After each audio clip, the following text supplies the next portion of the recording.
என்னுடைய பெயர் வளர்மதி. நான் ஈரோடு மாவட்டத்திலிருந்து வரேன். நான் இந்த முறை போலீஸ் டிபார்ட்மெண்ட் எடுத்திருக்கேன். ஜூனியர் அசிஸ்டன்ட் போலீஸ் டிபார்ட்மெண்ட் எடுத்திருக்கேன்.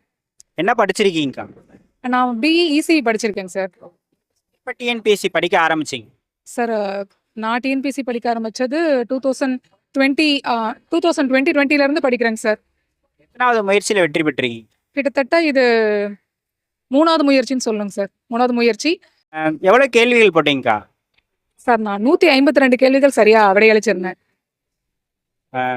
தமிழ் எந்த மாதிரி படிச்சீங்கன்னு சொல்லுங்க.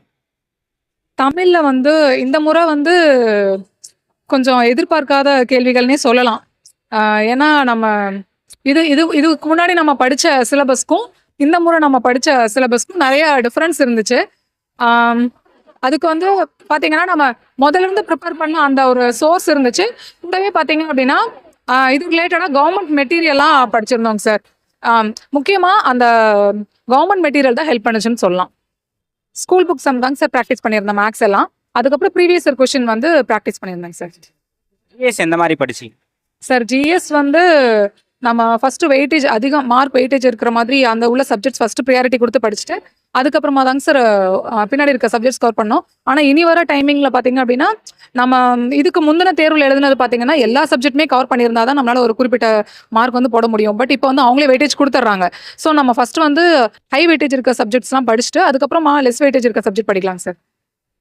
நோட்ஸ்லாம் எடுத்தீங்களா? நோட்ஸ் எடுத்தீங்க அப்படின்னா எப்படி எடுக்கணும்னு சொல்லுங்க சார். நோட்ஸ் எடுக்கணும்னா என்னோட கருத்து அப்படின்னு பார்த்தா முதல் எடுத்தோடனே நோட்ஸ் எடுக்கிறதுங்கிறது அவ்வளோ பெட்டரான ஆப்ஷனாக இருக்காது. ஃபஸ்ட்டு நம்ம புக்கை வந்து ஒன்ஸ் ரீட் பண்ணணும். ரீட் பண்ணிவிட்டு அதுக்கப்புறம் அதில் நம்ம ஃபஸ்ட்டு என்ன புரிஞ்சுக்கிறோன்னு தெரிஞ்சுட்டு செகண்ட் டைம் நம்ம எடுக்கும்போது தான் எது மறக்குதோ அதை தாங்க சார் நான் நோட்ஸாக எடுத்து வைப்பேன். எல்லாமே நான் நோட்ஸாக எடுக்கிறது கிடையாது. அதை வந்து நான் வந்து தனியாக நோட் போட்டெல்லாம் எடுக்கிறது இல்லை. அந்த புக்லேயே வந்து எனக்கு மறக்கிற மாதிரி பாயிண்ட்டை டிஃப்ரெண்ட்டாக ஹைலைட் பண்ணிக்குவேன். இல்லை அதை வந்து நான் வந்துட்டு சைடில் நோட் பண்ணிக்குவேங்க சார். இதுதான்.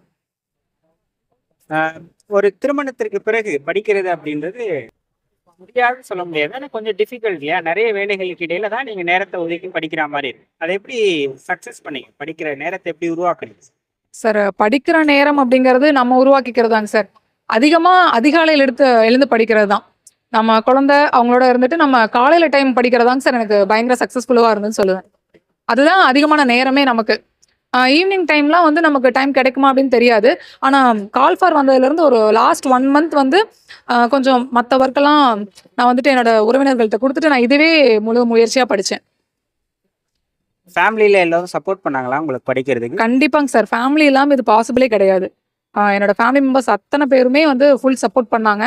லாஸ்ட் 1 மந்த்லாம் வந்து அவங்க எனக்கு சொல்லப்போனால் நான் எந்த வேலையும் செய்யாமல் நான் இதை தான் உட்காந்து படித்தேனே சொல்லலாம். அதுக்கு முந்தின நாள் நம்ம ப்ரிப்பேர் பண்ணுறது அதுக்கு முந்தின முறையில் நம்ம பண்ணுறது வேறு.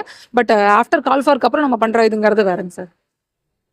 எக்ஸாம் ஹாலில் என்னென்ன மிஸ்டேக்ஸ் பண்ணக்கூடாதுன்னு சொல்லுங்க சார். எக்ஸாம் ஹாலில் மிகப்பெரிய மிஸ்டேக்காக நான் பார்க்குறது தெரிஞ்ச கேள்வியை தப்பாக ஆன்சர் பண்ணக்கூடாது. தெரியாத கேள்வியை நம்ம ஃப்ளூக்கில் கூட கரெக்ட் வரலாம். ஆனால் தெரிஞ்ச கேள்வியை தப்பு பண்ணிட்டோம்னாவே நமக்கு அது ஒரு மிகப்பெரிய ஒரு பின்னடைவாக தான் முடியும். தெரியாத கேள்விகளுக்குலாம் எப்படி விளையடிப்பீங்கன்னு சொல்லுங்க. தெரியாத கேள்விகள்னு வரும்போது எலிமினேஷன் மெத்தட் தாங்க சார். கண்டிப்பாக நம்ம எல்லாருமே புக்கை வந்து படிச்சிருப்போம். ஒரு 2-3 டைம் ரிவைஸ் பண்ணியிருப்போம். அந்த வார்த்தையை நம்ம எங்காவது கேள்விப்பட்டிருப்போம். அப்போ அதை கொஞ்சம் நிதானமாக படித்து 4 ஆப்ஷனில் எந்த 2 ஃபஸ்ட்டு நமக்கு தெரிய வரும் அப்படிங்கிற அதை செலக்ட் பண்ணிக்கணும். மீதி 2 டெலிட் பண்ணிட்டு அதுலேருந்து எகெயின் நம்ம ஒரு பெஸ்ட் ஆப்ஷன் கொடுப்பாங்க சார். எப்பவுமே எலிமினேஷன் மெத்தட் தாங்க சார் தெரியாத கேள்விகளுக்கு. மொபைல் டிஸ்ட்ராக்ஷன் உங்களுக்கு இருந்ததா படிக்கிற காலகட்டத்தில்? மொபைல் எப்படி பயன்படுத்துறீங்கன்னு சொல்லுங்க. சார் மொபைல் யூஸ் பண்ணேன். ஆனால் எல்லாமே படிக்கிறதுக்காக தான். ஒரு வாட்ஸ்அப்னா நம்ம எங்களோட வாட்ஸ்அப் குரூப்பில் வந்து நம்ம வந்து என்னென்ன மெட்டீரியல்ஸ் கலெக்ட் ஆயிருக்கு அப்படிங்கிறது அதுக்காக தான் யூஸ் பண்ணியிருப்பேன். டெலகிராம் அண்ட் வாட்ஸ்அப் வந்து யூஸ் பண்ணேங்க சார். ஆனால் ஃபுல்லாக அது நம்ம வந்து படிப்புக்காக மட்டும்தான். கண்டிப்பாக டிஎன்பிஎஸ்சி படிக்க வர எல்லாருனாலையும் சக்ஸஸ் பண்ண முடியும். ஆனால் அது எல்லாத்துக்கும் ஒரே ஒரு என்னன்னா கன்சிஸ்டன்சிங்க சார்.